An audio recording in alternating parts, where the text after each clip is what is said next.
What up, what up, what up, what up, what up? It is your favorite Monday night sports talk show, and that is Dr. Oui E Talk Sports, where we make you smarter at the water cooler each and every other week. We do this once bi-weekly because we both got busy schedules, but we do this on a bi-weekly basis and we make you smarter. We got a lot to talk about. A lot has changed in the college football atmosphere over the past 2 weeks. Look, I owe the University of Georgia an apology. I'm gonna say that off the rip because I thought Texas was gonna put foots in them, and guess what happened? The Georgia defense got resurrected. They did a seance. They got the Ouija board out. They brought back the old defense because that defense has not been around the whole season, and yet they brought it out. They brought it to Austin with them, and they put foots in Texas. You see Alabama. I'm sorry, Doc. Alabama is reeling. They lose out the Vanderbilt. They squeak by South Carolina. Then they play a better Tennessee team, and they lose that game. So some people are saying Alabama's out. I don't think that's true, just because there's a lot of factors. We're going to talk a little bit about that tonight. We're going to talk about what's happening in the pros. We're trying to figure out how the Chiefs keep winning. The stats, if you look at the defense, I know why they keep winning. That defense is for real. Okay, Spags got to play. Defense wins games. Defense is off the chains, and we're gonna talk about Saquon's revenge. And that's like a movie title. Saquon's revenge. We're gonna talk about the Jets' death. Okay, they can't do nothing right. And I heard the perfect quote today. That's not a team. That's a roster, and that's the difference. They do not play like a team. They play like a roster, and it's showing up in the game. So we're gonna talk about the Jets. Are they done? Did the Steelers make the right decision by going to let Russ cook? They put 30-something points up yesterday. They look good. Wide receivers got 2 touchdowns.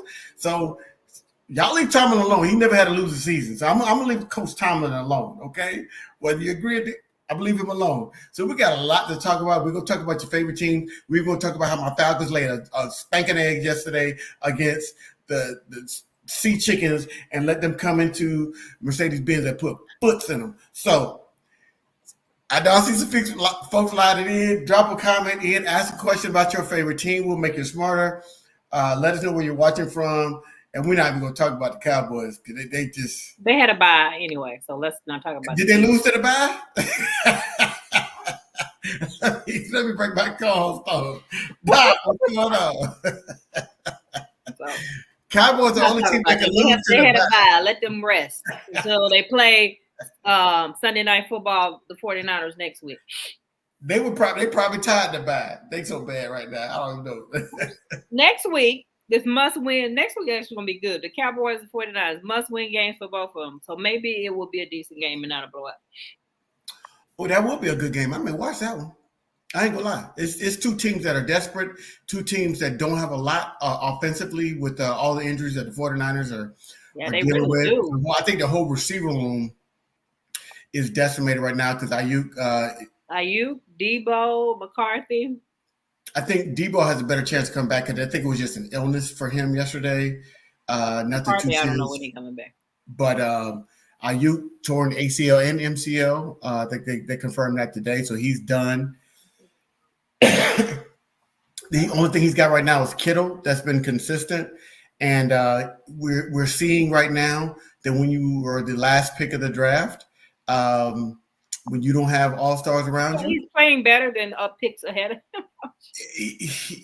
Yes.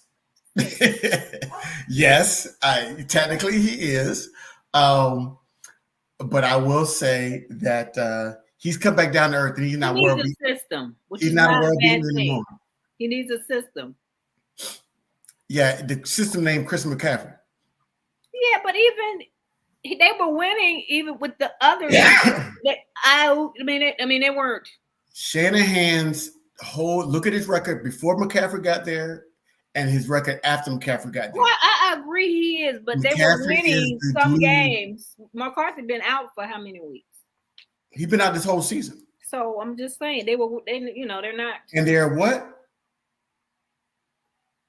500. The last game he was throwing to people you don't even know their names.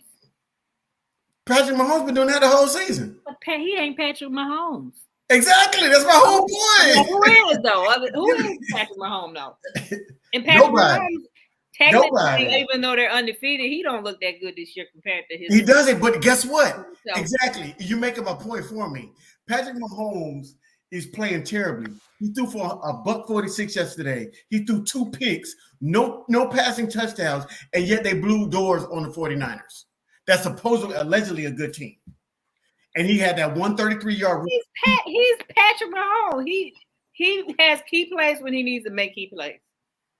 Did you see that run play? The 33-yard run. What was that? I mean, he looks like he's running in slow motion, and you've got grown people that can't get that man on the ground. And then when he ran the touchdown, he's by himself. Which okay. So I will agree with that. You can't compare Brock to Pat. You cannot. You're right. At the same time, everybody was saying, and you can't compare Andy to Shanahan. He's a better coach. Oh, absolutely. Andy runs circles around Shanahan, and by evidence, Patrick Mahomes never lost to Shanahan. 5-0. And then their defense too. So the defensive coordinators, the Chiefs got a better team overall. Even with my point is this. Here's why I'm making a point.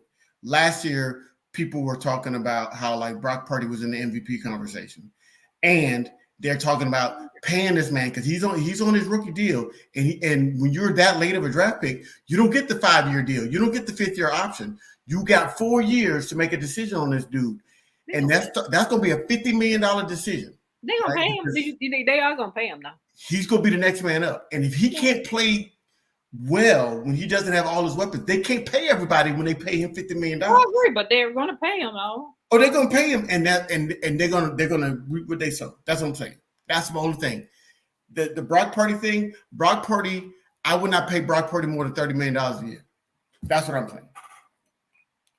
And he's not gonna take it. His age is not gonna take it. But he's gonna get paid more than that because of the market. Oh, I fully understand. His agent not gonna take it. He's not gonna take it. They're gonna talk about all these numbers. I'm like, what you gonna do with Debo when they have to let go of Debo? What you gonna do when McCaffrey, because his body's taking a lot of hits? What you gonna do when McCaffrey breaks down? He's gonna have to be the force multiplier, and that's the difference I see. I would pay Patrick Mahomes $60 million. I would pay Patrick Mahomes that money. Because Patrick Mahomes does more with less. You saw he does, but more with less. Patrick Mahomes, you can't compare people to him. No, he's on an island all by himself. You can't compare people to him. Dak Prescott is better than Brock Purdy. Dak Prescott was second in MVP voting last year. That was last year. Dak Prescott. That was last year. That was last year. He's still throwing touchdowns. Better last year than this year. Their defense is terrible. The Cowboys' defense is terrible. Let's just talk. Offense ain't much better though. Who? Cowboys' offense ain't much better. They can't run the ball. They can't run the ball. They got one wide receiver. Look, they be gacking some days, so you can't, so the offense ain't much better. And then they got. I would take Dak Prescott. I'm not a Cowboys fan. People will call me a Cowboys hater. I would take Dak Prescott over Brock Purdy 7 out of 7 days out of the week. I wouldn't, but I'm probably biased. Yeah, you don't. Although, if Dak played for another team, I actually might like him. Maybe. Dak Prescott is way better than Brock Purdy. I'm just saying. I just think Brock Purdy is a product of a system. Shanahan has a good system. He's not great. Good, but he's got a good system. He can't beat the Chiefs. But he's not a great coach. He's a good coach, and I think everybody was calling him great because the team was consistently in the playoffs. He did better, and then he like Jimmy. He took Jimmy to the. He took Jimmy G to the Super Bowl. Yeah. I give him his props, but he chokes in the big moments. Choked in the Super Bowl twice. Choked when he was offensive coordinator with the Falcons. He chokes in the big moments, and I will not. There's no evidence to say that he does not choke in the big moments because he hasn't won a big game. He's gotten to the NFC Championship game. I'm not a big fan of his anyway. He's gotten to the Super Bowl multiple times. Coordinator. I don't like when people scapegoat people. This just bothers me. Yes, and he scapegoats his players when it's like, bruh, you got to start looking in the mirror. Yeah, he never takes it like it's my bad. Even though my coach, which gets on my nerves, he does take accountability when they screw up. I give him that. Nick does say it's on me. He has to, because it is on him. But Shanahan never says that. Shanahan never says that, right? Because he still owes me an apology for that Super Bowl. Yeah, I was so mad at y'all. I hate New England. I was so mad. I'm like, really? Bruh. Really? Bruh, I got to live with 28-3. for the Really? rest of my I life. was like, really? And Anyway, even if we mess around and won a Super Bowl, 28-3 is like a tattoo. You can't get rid of it. You can't. I don't want to say because you can get rid of a tattoo. You can laser a tattoo away. It's like herpes. It's always what's the going to be movie with you. with Tom Brady and the old women when they talk about and they show the game? Yeah. Oh, that what? Yeah, that movie. The movie. It's good. It's funny. With the 3 old women that they like got hard. Something for Brady. Something for Brady. Y'all, yeah, something for Brady. Yeah, it was. I mean, it's just. It's bad. They showed it in the documentary they did on the Patriots. It's ever going to be part. It's going to forever be a part of his legacy. But speaking of legacies, Aaron Rodgers went to the Jets to try to copy the blueprint of Peyton Manning and Tom Brady. And just for context, Tom Brady left New England, goes to Tampa, wins the Super Bowl, has 2 good seasons there in Tampa, wins the Super Bowl against a depleted Chiefs team, but they won the Super Bowl.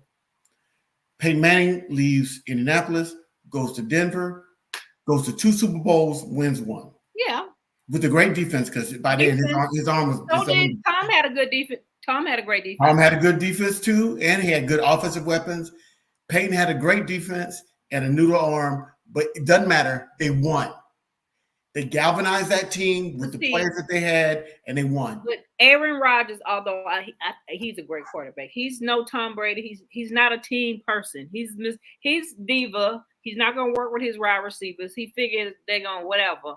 Learn by osmosis. He in Egypt instead of Tom in COVID breaking the rules, playing with his receivers in the park. I mean, he ain't Tom. He don't have the same work ethic, team ethic. So from the folks that are watching, here's the deal. Here's what you have to say going forward when y'all start talking this stuff about Aaron Rodgers. Playing quarterback is just not about skill set. It's about being a leader. It is. It's okay. It's ultimate team sport. And he is not a leader. He is a me guy. He is incredibly skilled. And I would say this to his face. He is incredibly skilled as a quarterback. Yeah. He used to throw a great ball. Getting a little older, still throws a good ball, but not great. Great. Yeah, and he's a statue now. I mean, he can't move like he used to. Not taking anything away from his skill set, but he is not a leader. And as a quarterback, you have to be.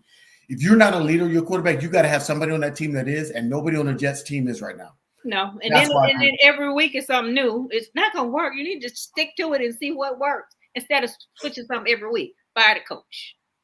And you should have fired the offensive coordinator to begin with. The defense is suffering because the defense is trying to be the defensive coordinator trying to be a head coach, and that's a lot. I mean, it's just a hot mess. Devontae haven't played with him in 2 years. You think he gonna automatically come and it's gonna be magic? That just don't make sense to me. they just throwing stuff at the wall, see what sticks. Oh, you want Devontae? What are they gonna do next week? They done begged Hassan Reddick to well, Hassan, he might have, but Hassan ain't played in forever. And then pass rush ain't gonna stop. It ain't gonna help the offense. They scored 0 points in the second half last night. 0. That's not the defense fault. The defense fault was they gave up 24 points in the second half. That was the defense fault. Well, see, Aaron gave them 14 points from 2 turnovers. They scored off 2 turnovers. Yes, and I will even watching that game, and that's why I always tell people to watch the games instead of reading the stats and highlights. The first interception, that was a great play. Dude one-handed that pick. He caught it 3 times. So that was like he made a play, and then the second one, he went through the receiver, bounced off his chest, and he just caught the ricochet.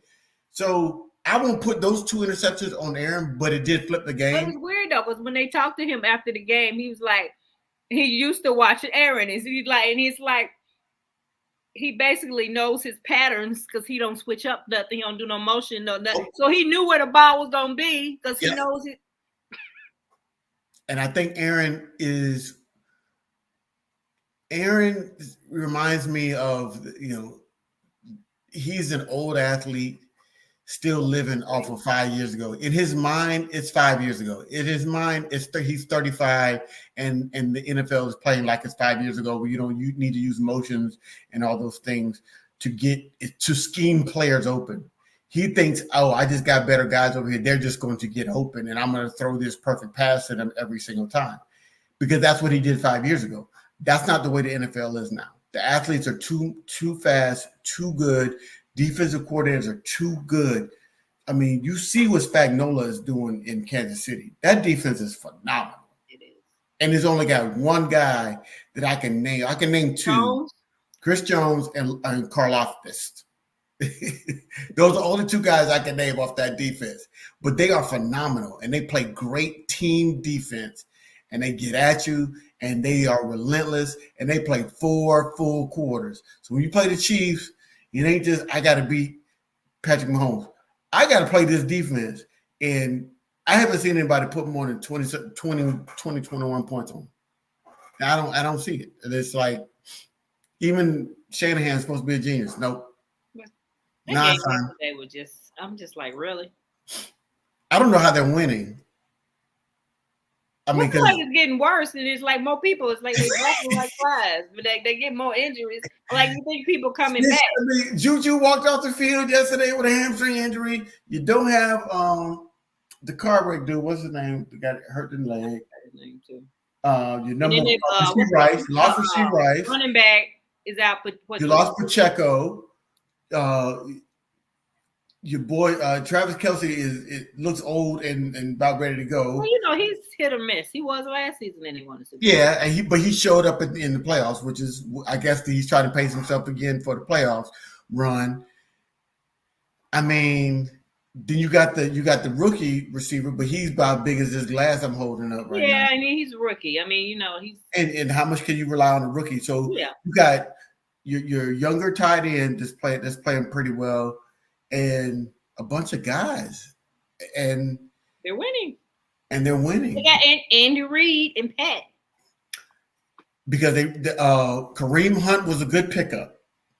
Because Kareem Hunt is playing his tail off. So I'll give props to Kareem Hunt is playing well. And then the backup running back, the rookie, he gives Kareem, he plays well enough to give Kareem a breather so he doesn't have to carry all the load. So they do a good enough job running the ball. And then Patrick makes just enough plays to win. And that's really, it's about winning. It ain't about stats. And he's showing. It really not.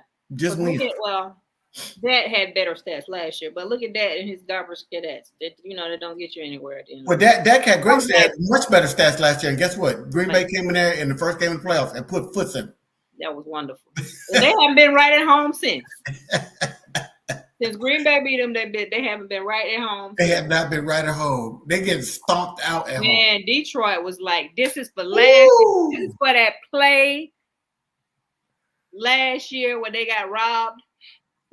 Detroit came in there like they slapped their mom. Like the Cowboys doing like trick plays with the offensive linemen. And you know, I heard some guys talking on the radio, some old ex-players, and they were like, the fact that you had that many trick plays meant you had to practice. You had to give up practice time to practice those plays. That says we're not worried about what y'all doing. We don't have to practice our regular plays because we know y'all can't stop them. We're going to practice these plays to rub it in your face. And that was a football version of a massacre. That was a football version of a massacre. And I think that loss was worse than what I saw Washington do to Carolina yesterday. Well, you expect Carolina not to be good, but you don't expect Dallas to be that bad. Exactly. That's why I said that Detroit win was probably the worst win of the season, because what they did to Dallas was just disrespectful. And it was at home too. And they needed a win, so you figured they would come out better than they did. But Detroit is sneaky the best. They don't have people. But to that though, Detroit is sneaky the best team in the NFC. They need to replace. I think they are, but their defense. They're gonna miss their pass rush. I think they need to get somebody. Because he's gonna be out to next year. Yes, I think that the defense is there one issue that needs, and really it's really the backside of the defense. The secondary is really bad, but that offense, they can do whatever they they running want. back. They hold. Yeah. I mean, in the last 3 games, I heard this stat. Jared Goff is completing 85% of his passes With no interception. with 0 interceptions. He's playing catch. Yo, that's backyard football. He went a perfect in 1 game. Then he only had 3 incompletions yesterday against one of the better defenses in the league in their home stadium. And he goes in there and only has 3 incompletions. He's playing unconscious right now. He's a leader in MVP in the NFC for me. Yes. But if you got a good defense, you can rattle him a little bit. So, playoffs might be different. You can rattle him. He have managed to be rattled. He can be rattled. But here's my question.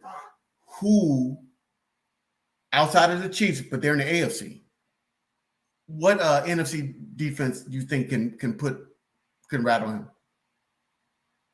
In the NFC? I'm trying to think of teams with great defense.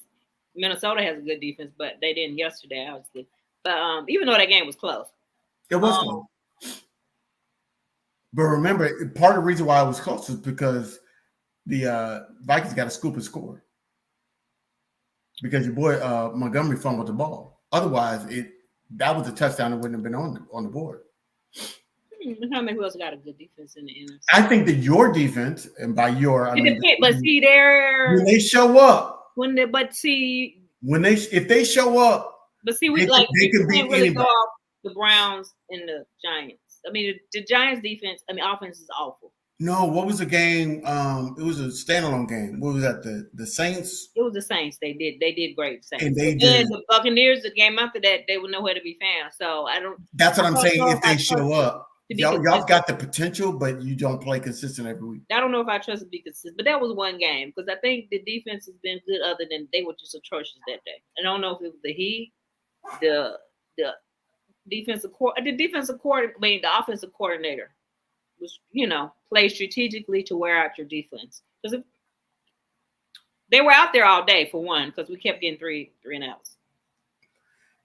That's going to be a problem because your defense is good, but if the offense keeps getting 3 and outs because they're behind the sticks or they want to throw when they really should just be continue to run the ball. They need to go run, pass. They need to go old school, run, pass, run, pass. I agree, and we need to score in the first quarter. We need to start fast, and we hadn't all year. I was like, okay, another 3 and out, ran out with y'all. I was talking to the guy in front of me. I was like, okay. The Giants fan in front of me. Okay. Yeah, I mean. Sack. I'm like, okay. It was matching 3 and outs. It was like, oh my goodness, okay. So. And was like, okay. Punter earned his check yesterday. Both of them did. Both of them, yeah. They got him playing sacks too. But the difference is y'all got AJ Brown and Saquon Barkley, and they don't. What? And they didn't. Y'all have AJ Brown. Oh yeah, we missed Saquon AJ. Barkley. So, oh my God, we missed AJ. I'm so happy you're back because he overpowers people because he's big. Yeah. Or they can do anything with him. None with him. So I think, but in the playoffs, to your point, in the playoffs, that's not going to be enough. No, it's not. It's not going to be enough. You got to have more than you got to be clever. Player. You got to have schemes, coaching. You can't just hope that AJ and Devontae make a play. No. You gotta know that you got some plays that's going to be positive games for you every single time. So that's we don't have that because Jalen holds the ball too long. I don't know if he don't see the defense. He hold the ball too long. He got maybe like I said, Giants defense actually is good, but he got sacked so many times yesterday. I'm like he couldn't get his passing game going. Look here, because when AJ Brown scored, the guy sitting next to me, which is Eagles fan, he's like, "We're gonna mess it up." I'm like, "Shut up!" No, we're not. Don't say that. And then we scored. Let me tell you something. Believe it. The person that is earning the most money by the Eagles struggle right now is the coach in Indianapolis. The head coach, Shane Steichen. And everybody was like, he got your quarterback owe him some money. Shane Steichen got him paid. Oh well, yeah, Shane Steichen got him paid. He got himself a job too as a head coach. He got himself a job. You're right. They maybe that balances out because he got Shane Steichen a head coaching job, and Shane Steichen got him paid, and they are not good without each other. And Shane Steichen, to his credit, he's playing with a quarterback that's just not ready for the NFL. Well, I'm he sorry. gets hurt all the time. I like Anthony Richardson. I want him to do well. I think Jalen is doing a little better each week. Like he didn't turn the ball over, but it's just something he's missing that he had last year. I think his numbers yesterday were 10 for 26 for 119 yards. I'm saying he didn't turn the ball over. I mean, he didn't do great as far as passing because he's turned the ball over every game except the last two.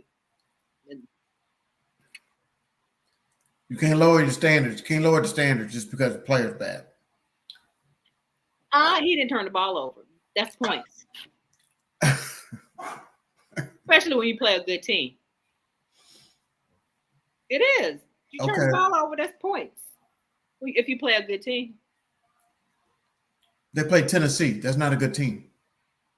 I said if you play a good team. If you play a good team. Yeah. Over. That's what I'm saying. That's what I'm like. He got to get better by the time we play a good team again. I feel bad for Shane Steichen, but if it doesn't work out for him in Indianapolis, I know 10 teams, 20 teams that would take him in a heartbeat. Oh, I don't think they're going to fire him right away. I mean, it's just his quarterback can't stay healthy, and he's technically a rookie because he missed. Remember who their owner is, right? Yeah. Okay. But I still don't think they're going to fire him like right away. I know he's stupid, but I really don't think they. I don't trust impulsive and stupid owners. I don't trust them. So I don't trust. I don't think Woody Johnson. I don't trust Woody Johnson. I don't either, but he brought all that stuff on himself because Aaron Rodgers has too much control. If you're the owner of a team and you're willing to turn your team over to a quarterback that is as skilled as he is, only has one Super Bowl win, to his credit. I mean, to any quarterback. I mean, of course, you're going to somewhat cater to your star player, but he improved himself in New York, and he improved the last 2 years he was in Green Bay weren't great. No, he had those 2 years. I call them the spite. When they drafted Love. The spite years. I call them the spite years. The years. What up, Daryl? The years that he was playing so well because he got mad because they drafted Love. Mm-hmm. Which Love looks like a good draft pick right now because he brought him back to win yesterday against a good Texans team. Yeah, that game with a good defense. Good. So, and they made CJ better too. Actually, they made CJ Stroud look real pedestrian. Better. CJ Stroud only threw for 104 yards yesterday. They made him look real pedestrian. Without a running game, that team is not as good as everybody expects them to be. And so they need to get their running back real quick. Otherwise, it's going to be a long season in Houston. And so we'll see. And I think this is the last year for the offensive coordinator because I think he's going to get a head coaching job. I think Detroit's offensive coordinator will get a head coaching job too. He could have had one last year, but he decided to stay in Detroit. Oh, yeah, because they were going to hire him in Washington, right? Mm-hmm. Yeah. But I think Washington is happy right now because Cliff Kingsbury is unconscious right now and calling plays. He made Mariota look good. And now you know how hard that is. We had him here in Atlanta. Okay. Well, he was good in college. How long ago was that? In college. College ain't the program. He was good in college. He's a college coach. Even though Jameis Winston looked good in college. Okay, what that mean? If he didn't turn the ball over so much, he would look better. I think he's gonna look better than Watson. Oh, I can look better than Watson. But I feel bad for Watson. The man gonna tear his Achilles and the people gonna boo. I'm like, that's just awful. That was a bad look for Cleveland. I will admit. And I was I know you might not like the man, but that's just awful. And the man looked like he was crying. He was crying. I mean, that was, and I don't know he'd been hurt twice or three. Three. Well, yeah. I mean, he hasn't been able to stay. Ending injuries. I wonder if there's a clause that they can get out of that contract because of these injuries. Because, like, why are you like? I understand it's guaranteed, but maybe that's why you don't do guaranteed contracts. Well, who knows? They were so desperate, and now they have nothing. Well, I don't know. We'll see maybe they could get some relief or something because they're not getting return on investment, and that's the risk you take as a team, and that's why you don't do guaranteed contracts, 100% guaranteed contracts in the NFL because injuries are part of the game. I feel bad for Cleveland because I'm not a fan, but I just want them to do well. I feel bad for them too. I feel bad for Watson too. I mean, I feel bad for. It's a lose-lose. It's a bad situation all around. The franchise loses. The coach is really, really good, Stefanski. If he gets fired, somebody's going to hire him. Good too. Their defense is good. The defense is really good, but like after a while, like Nick Chubb came back after that horrific injury, and I'm like, there's reasons to pull for this team. Yes. They had a good team. They made the playoffs last year. Minus the owner. The owner is the one that keeps fucking it up. Excuse my French. The owner of Cleveland is the one that keeps messing this up because you got a great head coach. You've got a good GM because they're drafting good players. Yeah, good defense. The owner is the one that pulled the trigger on that quarterback. I don't understand. They probably wanted to trade for Deshaun, but the owner is the one that upped the ante because they weren't the leader. They didn't want him going anywhere else. He didn't want him going anywhere else. Oh, we're going to fully guarantee the contract. The owner pulled the trigger on that, and now look what you got. You can't even get out of it because you're going to have so much dead cap money. And your star defensive player is having an injury-plagued season. So now your defense is struggling a little bit. Your team is frustrated because they know how good they are. When they had Joe Flacco, they saw a glimpse of how good they can be. Wow. And then you get rid of Flacco and you run Deshaun Watson out there. And I know you could tell by the team they don't believe in him. That team doesn't believe in Deshaun Watson. But they're paying him, so they got to run him out there to play. And so they understand the politics of the game. And Deshaun Watson is only playing because he's got that guaranteed contract. And the owner's probably saying, I'm paying him, you got to play him. Because even the coach doesn't want to play him. The coach would rather put Jameis Winston. Jameis Winston's probably going to have a better outing. Jameis Winston has too many turnovers. But he's like a Brett Favre. You get the turnovers. He has some good throws, but if he ain't throwing to the other team.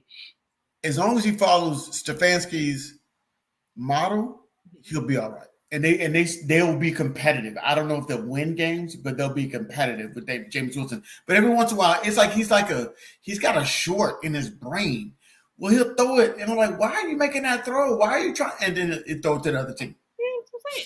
And it's like he'll turn it over. I'm like, or he'll try to take off run, and he won't protect the ball, and they'll slap it out of his hand, and it's a fumble. He's gonna turn it over. But if he doesn't do that, they might like Josh. Josh has not had an interception. I saw that stat today. He had a fumble, but he hadn't had an interception this season. Josh. But they're 3-3, and that's why they had to trade for a receiver because Josh. I'm just saying, if Jameis gets with the right person, maybe they get rid of that. Maybe, and I'm pulling. I'm hoping. He did. I needed them to stop putting a microphone in Jameis Winston's face. He's not the best public speaker. Even when he was defending Deshaun Watson, I was like, bruh, you're not even doing it right. It's like I like Jameis. I like him. He's like your simple. He's like when you're going out with your family, like you have a family reunion and you got your cool cousins that y'all like to go out at the end of the day where y'all go out to the party, and then you got that one cousin that you don't really want to come, but you're like, I can't leave my home. He's our age. All right, come on. That's Jameis Winston. He's a come on cousin. Well, come on, you come on too. I like Jameis though. And you just got to keep an eye on him because you don't want to buy him too many drinks because he might. I can see that, but I like Jameis though. You can't let him by himself because he's gonna say something improper, to the ladies. You're like, oh, come here. I'm sorry. He's just gonna be wrong. He's gonna do something wrong. At some point, he's gonna do something wrong in the night. He's gonna take his shirt off. Like, player, what is you doing? Like, he's gonna do something. I want him to do well. I do feel bad for Deshaun. I do. believe in karma, and I think But all I, that. I don't think it's karma. Injuries happen. Look, look at Daniel Jones with the ACL, and I feel bad for him too, even though he sucks. I He, feel bad for him. it's not Daniel Jones' karma. It's the karma of the GM. I feel bad for him, just in Yeah, general. I feel bad for Daniel Jones because Even he though should he never got a been lot put in more that money than position. me, I still feel bad for him. Daniel Jones should have never been put in that position. He should have never been drafted that high. He should have never gotten that contract. So Daniel Jones is really bearing the brunt of bad decisions made by that GM. And he's the one out there on the field getting booed. He's And the one out every minute. getting sacked every minute. And the GM is up in the box hoping something is going to be different when he knows he doesn't have a good quarterback. And he knew that when he gave him the money. I know, I feel bad. Just somebody in the stand was like, because Eli was in the box. We were like, we want Eli. I was like, this is amazing. I'm like, did Eli put in his retirement papers? Can we bring him back, please? Eli would have listened, made him look decent. They could have drew some plays up in the dirt for Eli, and Eli would have executed them better than Daniel Jones did. Like it was, he's playing behind a terrible offensive line, and he's not great. He's not a great quarterback either. He's not a great quarterback, and that's what I feel bad for. I feel bad for Daniel Jones. He's not good, and he got drafted fourth overall. So he got drafted in a space that says that you're supposed to be good. The expectations are really high. Franchise player, even though Saquon now I think is the rookie. And then the fans say, well, he got drafted that high. He must be better than what we knew. So the GM is trying to act like he's some sort of genius. And he had like one decent year. The one decent year we had Dayball, the first round, and Saquon was the MVP of that offense. The one year they went to the playoffs, they had Saquon that played a whole season. He didn't get hurt that year. He had a great year. Dayball came in with a great offense. And they had a good defense. And they had a good defense. And that's how they won some close games tight. And they go to the playoffs and everybody's like, we're good. We got the quarterback. And everybody puts beat your Kirk Cousins in the playoffs. The Vikings made it to the first round. I was big on Kirk Cousins until yesterday. One game. I was right. Any given Sunday. One game. You know, that's what I love the NFL. Sometimes you get surprised. I'm still surprised about the Vikings, even this late in the season. I'm still surprised about the Vikings. My son went to the game with me yesterday, and I said, as we're getting into our seats, I said, I'm really concerned about this game because the Seahawks don't have a lot of cachet, right? They're not a team. They're not a division opponent. They're a conference opponent, but they're not a division component. There's nothing sexy about Seattle. So there's nothing to get you emotionally charged up for this game, especially you got Tampa Bay next week. You're going to Tampa. So you start looking ahead. You start looking past this team. You look at Geno. He ain't a good. You got one receiver that's worth a damn, 1.5 receivers, and a decent running back. Oh, and we just beat Tampa. That's good. New Orleans not good, but they're on this high. Even though they won those games late. They haven't been blowouts. They were really close. Late and close. Close. Yeah. And I said, this is a trap game. And Seahawks, their defense had usually. And that defense, and I said, this is a trap game for the Falcons, and I'm hoping that Raheem could get this team focused. And they were not focused. Turned the ball over 4 times. I think they had 20. They gave 20 points off 4 turnovers. Defense couldn't stop a nosebleed with a roll of tissue paper. Just bad. And I sat there. Sometimes a loss can be good. Sometimes it makes you focus. Maybe y'all beat Tampa next week. Maybe. And if they go into Tampa next week and beat Tampa, I will forgive this loss because that will put us at 4-0 in the division. And we'll be in the catbird seat for winning because we have another game against Carolina, and that's a high school team. They still NFL player. Don't talk about them. That's a high school team. NFL team. Okay, I'm sorry. College team. And then we've got New Orleans, which is moonwalking back. When is Derek Carr coming back? Because that's part of their problem. I mean, Really. They lost games with Derek Carr. Derek Carr played when they played us, and we beat them. I'm not saying that's part They of the lost problem. 5 games. What was They it? wouldn't have got beat down last Thursday if Derek Carr was playing. They might have lost, but it wouldn't have been that bad. They might. I thought Spencer Rattler played all right. Their defense was He looked bad. like his facial expression told it all, because he was looking like He was always bad, but they did score 20-something points 3 last Thursday. I'm talking about last Thursday. against. I'm talking about the game before that though. When he first started, the first game he went toe to toe with Baker Mayfield. They probably had no film on him, but They didn't. That is true. But he looked rattled that Thursday. I felt bad for the kid. He a kid. I don't know how old he is. He looked like a kid to me. Compared to Derek Carr. Derek Carr was sitting on the bench, looked like he's trying to talk to him, calm him down, give him some pointers. But how was Derek Carr going to coach somebody up to do something that he can't do himself, and that's handle pressure? Well, he does it better than that. He does it better than that. Oh yeah. Oh, Spencer Rattler was. I mean, the book was out on him. All you had to do was watch his college tape. He don't handle pressure well. Now, if you could protect him, he can carve you up. He can make all the throws.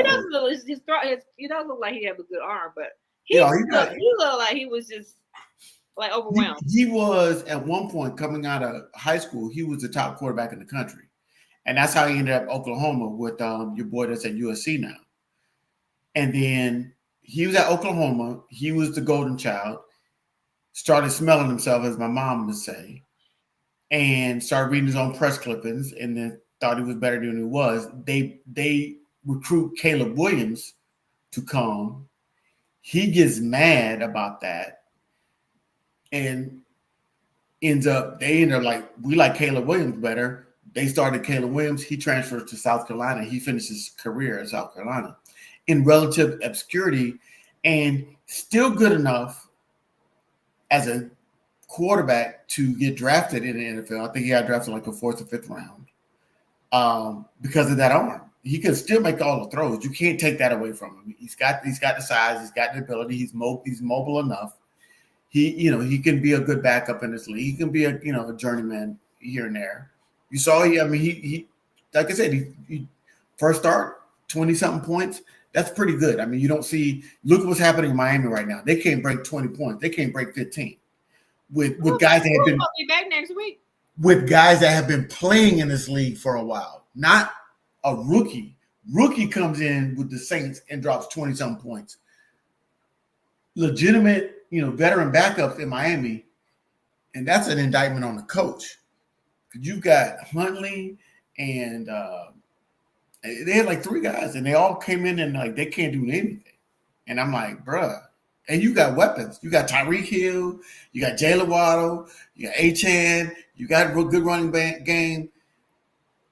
You should be able to score some points. You can't do Tua, but you should be able to score some points. And so I'm giving Spitzler that much credibility, but I will say that I think there is a disconnect in terms of his ability to handle pressure. And that showed last week in a big way. All right, so we're here. We're coming into the last 15 minutes. You did. College. Okay. I said 2 weeks ago that I thought Texas was the best team in the country. Apparently, I think I'm dead wrong. You did, but I figured the game would be close. I didn't know who would win, but Georgia surprised me. Georgia surprised me because they had not looked that good, and I would say the defense definitely has not looked that good. Because Carson Beck played the same. He did. He played about the same, which is okay. Average. Yeah. I won't say it's bad, but it's average. He's not playing like the top recruiter, the top pick in the draft. They've already moved him off that board. Now they're talking about maybe a 2nd round pick for Carson Wentz. I know, because somebody was saying he's the definite 1st round pick. I was like, I don't think he is. Well, people fall in love with the quarterbacks, though, but quarterbacks get over. They get overdrafted, but they fall in love with the intangibles, and they fell in love with what he did last year. And I'm like, he is Brock Purdy 2.0. He needs a lot around him because remember he lost those receivers. He lost Brock Bowers. He lost a receiver. Well, yeah, college game is so different from the NFL. He doesn't look the same, and so I'm a fan of picking quarterbacks that are playing on lower programs that look good with that are playing with less because in the NFL. When you get drafted, you're going to one of the worst teams. Unless it's some trade or something like Caleb. Yes. And Caleb fell into a great spot. But I'm like, more often than not, you're going to like a trash, like Carolina. Like Carolina, you're going to trash. And so if you haven't shown that you can do more with less, I don't know if I could trust that. So I would trust Shedeur Sanders with any team. Because he's done a lot with less. He done got hit so many daggum times. Yes, because the offensive line is trash. So if he goes to a team where have any semblance of an offensive line, he'll be all right. Because he can make all the throws. He's mobile enough. I think he holds on the ball a little too long. Little too long. You got to let it go. Because he can make the throw, but I'm like, he's looking for the big play. And I'm like, sometimes just take the check down. Yeah. Just take the check down. It's okay. You know. But he knows he's got receivers that have big play ability. And so he's looking for that. And so, but I will say this. Arizona don't want to see no more Colorado. Because they went in Arizona and just put foots in them. Like, that was... I'm good. They should have won last week, too. They should have. They had a chance to beat Kansas State. Close. And they just... I think if Travis had been on the field, they would have won that game in the second half. But when Travis came out that game, that game showed you how good of a quarterback Shedeur Sanders is because he was able to adjust. And then that last drive, it just, I don't know, maybe it was a play call. You never know what's happening there, but it was that last drive. And I was like, this is a drive. And I was in Denver watching that game. You were at the game? I was not at the game. I was in Denver. The game was in Boulder, but I was in Denver. So I was around a bunch of Buff fans at a bar watching it. And I was like, and they were like, they're all like, wringing their hands. Come on, come on. And I was like, here's a Heisman defining moment. If he was able to drive down that field and throw the game winning touchdown, that would have put him in the catbird seat for the Heisman, I think. I don't know. I think Travis should be higher than him. The injury is going to hurt Travis. They need to see him do what he's doing every single week. And missing a half of one game, and then this last game was a blowout. So they pulled him out because they don't want to rest his shoulder. They pulled him out because it was a blowout. He's not putting up enough good film, and that running back at Boise State is every week. He's getting 20, 25 carries. He's touching the ball every week. So it's either going to be a quarterback or him. Travis will get votes. Travis will be in New York. I don't think he'll win it, and that's the difference. Like he's going to be there as one of the finalists. I don't think he'll win it unless he does something. I mean, he's doing something unprecedented right now. He got a few more. Well, what? But if he gets to like 15 touchdowns and like 6 picks with the number of plays he's playing each game, to me that's hard to pass up. I'm like, I'm sorry. I'm like, I would vote for him. If I had a vote, I'm voting for Travis. I would vote for him anyway. I think they're looking for a reason not to vote for him, and I don't think it's because of Travis. I think it's because of Deion. And these reporters, they're petty as hell. Oh, I know. They really are. They're super petty. They're petty when it comes to the Hall of Fame voting. You see how bad the baseball. Like they just petty. This is the way they can get back because they can't play the game, so that's how they get back. So I think T.O. did himself a disservice by not going to. I know. I was mad because that's the year I went to the Hall of Fame and said, I want to see T.O. That's the year I went to the action. T.O. should have gone up there. I went to the ceremonies that year. And he should have gone out there and showed his ass in his speech. He should have. But T.O. validated what the writers have been saying about him and him being all about T.O. T.O., I mean, wide receivers, they're divas. And he might be a little bit more than others, but wide receivers. Yeah, but he gave them credibility by not going into the gun. But I've always been a fan of T.O. And I think sometimes when he gets older and out of his own way, he's gonna regret that he didn't go. He's gonna regret that he didn't go. He did his own thing. Because you can't get it back. And I'm like, bruh, there's some moments in life you cannot get back. And that's one of them. Going to the Hall of Fame, that's one of them. So here's my question. So who's the best team in the country right now? Is it Oregon? They're playing the best football right now? I think it's Georgia, actually. You think it's Georgia? Okay. Although Oregon is number one, ranked. Because they're undefeated. Yes. I think people are sleeping on Penn State. They haven't gotten to the meat of their schedule yet.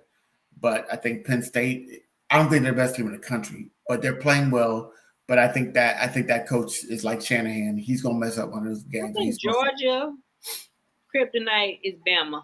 And yes. When they beat them, they took away whatever they had because they've been bad ever since. They put some curse on them or something. The best thing that happened to Georgia was the best thing that happened to Georgia was Tennessee beating Bama, because now there's a better chance that Bama's not going to be in the playoffs. But right now, who's in the catbird seat to win the SEC? Because it'll be Texas and Georgia and Georgia's got the head-to-head, but they got to still play in that championship game. Yeah. So if they played each other again, they'll play again. Be different. I think Georgia still win a bit closer game though. We'll be here in Atlanta, so it'll be a home game for Georgia. I think they'll still win. It'll be a closer game though. I don't think Texas will get beat like that twice. Nah, that was a domination by Georgia. I think they will. The next game they will have a little bit more. They still gonna lose. I would hope so, because Georgia's defense controlled that game.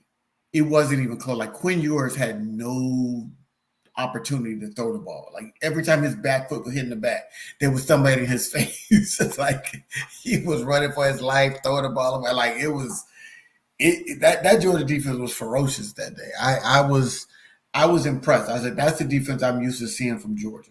That's why half of their players are on our defense. That's why defense is Georgia players. But I think, when you look at and quietly, Clemson is pretty good too. They've only got one loss, and that's against Georgia. And that Clemson and that Georgia loss is looking better and better now that they beat Texas. So Clemson who do you think is the number one team in the right now? Who? You. Who do I think? Yeah. Oregon. You think Oregon really is number one team? I think Oregon by a slim margin, but it's like,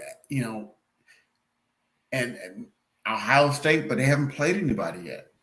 And so I can't really figure out how Ohio State is really, are they good or are they not?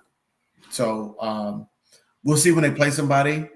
But right now I would put Oregon in the catbird seat as a top team in the country.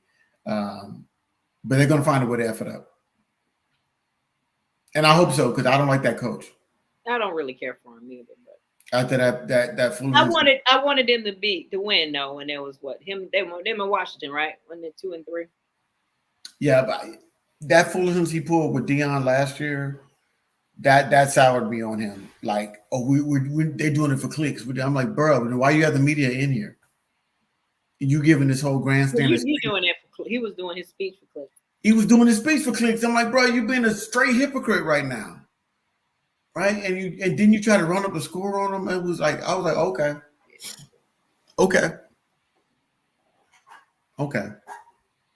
So yeah, that showed me who he was at his core. But I can't deny the fact he's got a good team. And outside of Ohio State, because Michigan is not any good. Outside of Ohio State, I don't see any team, or USC is not good. Did you watch the Miami game? Oh, talking about the Hurricanes? No. Yeah, Saturday. But them and Louisville. They had no defense. It was like 50-something to 40-something. And that's what worries me about the Hurricanes, because I think they are dynamic. I think their quarterback, Ward, is that his name, Ward? Um, I think he is phenomenal. I think he's going to be in New York at the end of the year if he keeps at this pace, especially because his defense is giving up so many points. He's going to have to keep scoring. So his numbers are going to look really, really good. There's no blowouts. They're shootouts. And he's winning. He's coming out on the winning side of it, which is helping him look good as a quarterback. I do think that between them and Clemson, I think both of them will make it to the playoffs from the ACC. ACC will probably get 3 now that Alabama has 2 losses. Alabama might get in, depending on how everything else shakes out. Depends on the rest of the season, but I don't Depends know. on the rest of the season. But they have really come back down to earth. I think Jalen Milroe has just played his way out of the Heisman. He just turns the ball over. You can't turn the ball over. Yes. So he's not going to be a Heisman finalist anymore. So you got Georgia, Texas, LSU probably going to make it from, and then there's a potential like Missouri might sneak in, somebody that's playing well that could get an at-large bid with 1 loss. Missouri's name doesn't have big enough, so if it's Missouri or LSU, they're probably going to take LSU just because they know that fan base is going to follow them and they're going to come. So I think 3 out of the SEC, 2 out of ACC, 2 out of the Big Ten just to satisfy them. And then, so that'll be Ohio State and you've got Oregon and Ohio State. And then they might get Penn State in, so they might get 3. Maybe. So that's 3, 3, 6, 2 ACC. That's 8, and then you got your random. You got your other guys, your other folks, like your other top ranked teams, stuff like that from the non-Power 5, non-Power 4. So I like that scenario better because it's going to have more parity versus 8 teams from the Big Ten and the SEC, and then 2 teams or other The way it was playing out, it was going to be 4 and 4, and then 4 teams from everywhere else.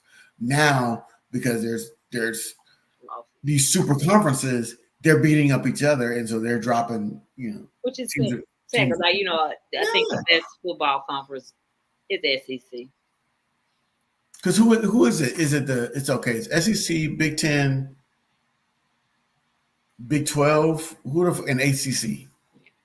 So Big 12 they're going to get somebody in, but then nobody there in that team. SEC, ACC, seem like. Yeah, I mean Kansas State. I mean who? I don't even know who's winning that conference. That's how bad it is. It's you never know. But I do think that it'll be interesting. I think the NFL is happy as we're wrapping up here. I think the NFL is happy because even like tonight, we're at what, week 7 now? Yeah. Well, starting after today. Today's the last, So this is the end of week 6, where we're last 2 games of week 6. And we're starting to see who the good teams are, but I don't know who all the bad teams are outside of Cleveland and Carolina. Miami, but Tua's been gone. But you can chalk that up to an Patriots. Oh yeah, that's right. Sorry, 3 bad teams. Jaguars. Jaguars shouldn't be bad though. They won 2 games though. But they shouldn't be bad. They've got weapons. But they are though. Yeah, you're right. But they remain bad. I mean, they might surprise you and turn around. They beat up somebody yesterday. That was in London. Who did they play? Was it the Patriots? It was actually. It was. The Patriots have won. Yeah, the Patriots are bad. That's bad or bad crime right there. That's bad or bad crime. Raiders are bad, but not atrocious. As bad as if they had a quarterback. If they had a quarterback, they'd be better. And I told you, Minshew wasn't. I told you that man was good. I mean, he's a good backup quarterback. He's a good backup quarterback. He'll win you a couple games while the starter is out. So now you got. So the Raiders are bad. They need a quarterback. Jaguars are bad. Cleveland and Carolina are bad. So we Miami's bad too. Well, but Tua's coming back. So Miami's bad without Tua. We'll see what happens when Tua returns. The Jets. The Jets are.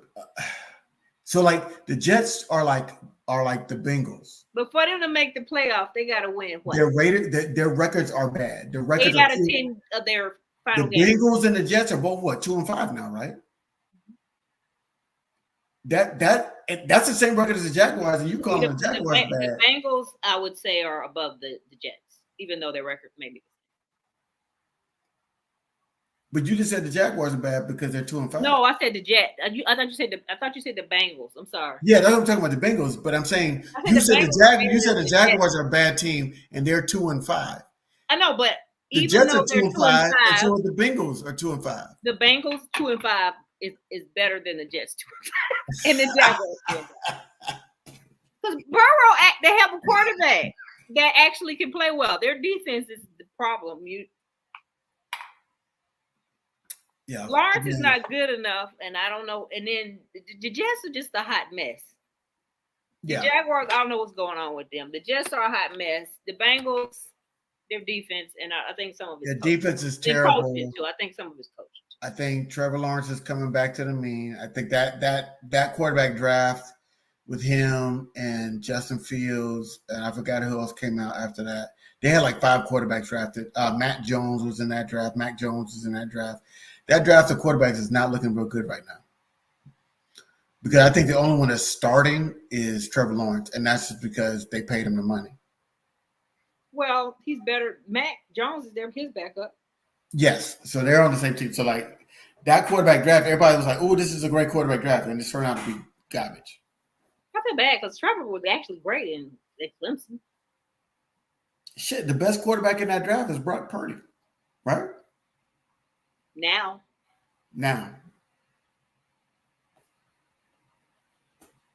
Which is where the Jaguars should be good. They should be, but they're not. But the Bengals, I think the Bengals are going to be better. Out of those 2-5 teams, I think the Bengals are going to end up at the end of the season better off than the other two. Well, that's the expectation, but I don't know if they can make their way out into the playoffs. Because in the AFC, if you're not the division lead, you're going to have to win at least 10, 11 games to make the playoffs. Here's why I trust the Bengals out of all those 3 teams. They got a quarterback. The Jets have a quarterback too, but he's not a leader. He's not good though. Joe Burrow is a leader as a quarterback. No, but so Aaron Rodgers is not good right now. And they have a better coach in Cincinnati. They've got a better quarterback, and that's an actual leader of that team. They have terrible ownership, but the ownership is and they're cheap. And so they're taking a step back. And so as long as they let the coach and the GM and the quarterback do their thing, they'll be able to figure it out and play well. The Jets have a bad owner, a dumpster fire as at coach, and a quarterback that's past his prime, that thinks he's still in his prime, that's not really a leader because I don't have to show up because I'm Aaron Rodgers, so I don't have to show up and work with my younger players because they just have to figure me out versus me trying to work with them, and that's what you get. You get a hot mess. In the number 1 media market in the country. And so they're reaping what they sow. So I have no sympathy. I know the Jets and the Giants. I mean, the New York little football market is just not doing well. And I don't know what happened to the Mariners. I thought they were a good ownership for a while, and now they've just gone into crazy land, right? They've stepped off into crazy land. Daniel Jones. Who was before Daniel Jones? Eli. Remember, they benched Eli that one time to put in Daniel Jones. They broke Eli's streak. That was the end of Eli. That was the end of Eli. They broke Eli's consecutive start streak to put somebody else, and it wasn't even Daniel Jones. It was Geno Smith. Oh yeah, Geno went. They put Geno in for one game. They broke his streak, and then they brought Eli back, and Eli was. And Flacco was there for a bit too. Yeah, and Eli was salty. Ooh, he was salty when they did that to him. No, Flacco was. That was he went with them, but like that was Geno, and that was disrespectful what they did to Eli. He brought him 2 Super Bowls. He beat the Patriots twice. That was disrespectful. And I'm not a big Eli fan, but what they did to him at the end. I don't hate the Jets because they beat the Patriots twice when I hated them. So I mean, they're in our division, but I probably like them the best out of the other teams in our division.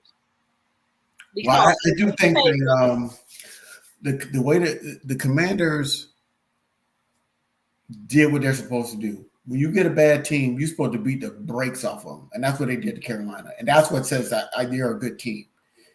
Because there's been teams that have played Carolina close. I think Cleveland played them close, or somebody. Cleveland is a bad team, right? So when you have a good team, and when a good team, and then when you lose your quarterback early in the game, and your backup quarterback comes in and shows out, that shows you clicking on all cylinders. And so I'm like, I think the Commanders are going to win that division. Philly will be second, and we'll make the playoffs. You can't, if Jaden Daniels is healthy, y'all can't stop unless you have a game like y'all did against New Orleans. Who knows? Like any given Sunday. First of all, you got to score some points in the first quarter. How about that? Well, I know that. I know that. You're right. This is the fan in. Probably. I get you because you're dropping any given Sunday on me. The fan in me. That's a fan thing. That's a fan thing. In me. But what I see on that field is Jaden Daniels is playing unconscious right now. And so hopefully this injury doesn't set him back. Hopefully the other rib injury. He does. It's a rib injury, and they said he's week to week. So that just means they don't want to tell everybody. They don't want to tell everybody how big it is. But who do they play next though? See, that will determine. I thought they don't play Dallas next. They play. No, Dallas plays San Francisco. San Francisco, that's right. Who do we play? Who do we play next? They flexed our game. Who does Washington play next? That might determine whether the team comes back down to earth.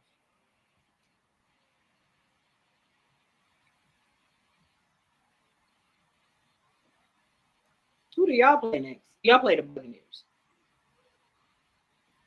We play the Commanders? Y'all play the Buccaneers next, don't you? Didn't you? Buccaneers, yeah. We go to Tampa next week. Then we got Dallas coming in town on November 3rd. So I gotta leave homecoming early to come back to Atlanta. Yeah, okay. So the Bears play the Commanders. Who does? The Bears? The Bears. The rookie 1 versus 2. Oh, that'll be an interesting game. That's what they're marketing it as. And they flexed it from 12 to 3. I'm hoping Jaden can play because without Jaden, it doesn't have the same kind of appeal.